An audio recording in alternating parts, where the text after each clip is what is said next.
പരസ്യമായ എന്ത് ശത്രുതയുണ്ടെങ്കിലും ഇവർ തമ്മിലുള്ള അന്തർധാര ഇപ്പോഴും സജീവമായിരിക്കും. അതുകൊണ്ട് തന്നെ തന്റെ സഹോദരൻ തന്റെ ചേട്ടൻ വിളിച്ചിരുന്നു എന്ന് തുറന്നു പറയുകയാണ് പത്മജ. ഗവർണർ സ്ഥാനം താൻ പ്രതീക്ഷിച്ചിട്ടില്ല എന്നും എന്നാൽ RSSും BJPയും തന്നെ ഞെട്ടിച്ചു എന്നുമാണ് പത്മജ പറയുന്നത്. മോദിയെ വാനോളം പുകഴ്ത്തിയാണ് പത്മജ അന്നും ഇന്നും BJPയിൽ നിലകൊള്ളുന്നത്. കോൺഗ്രസിലെ വളരെ വർഷങ്ങളായുള്ള രാഷ്ട്രീയ ജീവിതത്തിന് വിരാമം നൽകിക്കൊണ്ട് മറ്റൊരു തലത്തിലേക്കാണ് BJPയിൽ ചേർന്നതിലൂടെ പത്മജ മുന്നോട്ട് വന്നത്. പത്മജയുടെ രാഷ്ട്രീയത്തിലുള്ള സജീവതയും കാര്യഗൗരവവുമെല്ലാം കണക്കിലെടുത്തു തന്നെയാണ് BJP പത്മജയ്ക്ക് ഈ സ്ഥാനം വാഗ്ദാനം ചെയ്തിരിക്കുന്നത്. പത്മജയ്ക്ക് അർഹിച്ച സ്ഥാനം നൽകി വാഴിച്ചിരിക്കുകയാണ് BJP ആരെയും കൈവിടില്ല എന്നുള്ളതിന് ഏറ്റവും വലിയ ഉദാഹരണമാണ് പത്മജയുടെ ഈ പദവി. ഡൽഹിയുടെ ലഫ്റ്റനന്റ് ഗവർണറായി മാറിയിരിക്കുകയാണ് പത്മജ.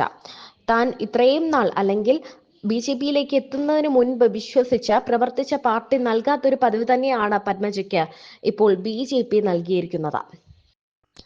കരുണാകരന്റെ ആഗ്രഹം സഫലമാക്കുകയായിരുന്നു BJP. അതേസമയം പത്മജയ്ക്ക് പിന്നാലെ മുരളീധരനും BJPയിലേക്ക് എത്തുന്നു എന്ന വാർത്തകളാണ്, പുതിയ റിപ്പോർട്ടുകളാണ് എത്തുന്നത്.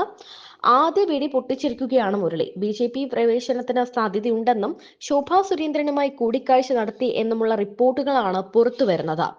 പത്മജ, അതായത് സഹോദരി, BJPയിൽ എത്തി ഇങ്ങനെയൊരു പദവിയിലേക്ക് എത്തിയപ്പോൾ തനിക്കും അർഹിച്ച സ്ഥാനം BJP നൽകും എന്നൊരു തോന്നൽ മിക്കവാറും മുരളിക്ക് ഉണ്ടായി കാണാനാണ് സാധ്യത.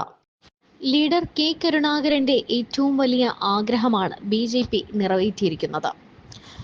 കോൺഗ്രസിന് ഒരിക്കലും സാധിക്കാതെ പോയ ഒരു കാര്യം തന്നെയാണ് BJP ഇന്ന് സാധിച്ചിരിക്കുന്നത്. പത്മജ വേണുഗോപാൽ ദില്ലിയുടെ ലഫ്റ്റനന്റ് ഗവർണർ പദവിയിലേക്ക് വന്നിരിക്കുന്നു എന്ന റിപ്പോർട്ടാണ് പുറത്തുവരുന്നത്.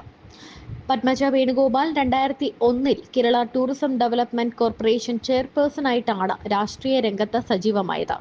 2004 ലോക്സഭാ തെരഞ്ഞെടുപ്പിൽ ആദ്യമായി കോൺഗ്രസ് ടിക്കറ്റിൽ മുകുന്ദപുരം മണ്ഡലത്തിൽ നിന്ന് മത്സരിച്ചെങ്കിലും പത്മജ പരാജയപ്പെടുകയായിരുന്നു. പിന്നീട് 2016, 2021 കാലഘട്ടങ്ങളിൽ നിയമസഭാ തെരഞ്ഞെടുപ്പുകളിൽ തൃശൂരിൽ നിന്നും മത്സരിച്ചുവെങ്കിലും അതും പരാജയപ്പെട്ടു. ലീഡർ തന്റെ മകളെ മന്ത്രിയാക്കണം എന്നാഗ്രഹിച്ച് മത്സരിപ്പിച്ച എല്ലാ ഇലക്ഷനുകളിലും പത്മജ തോറ്റു പോവുകയായിരുന്നു.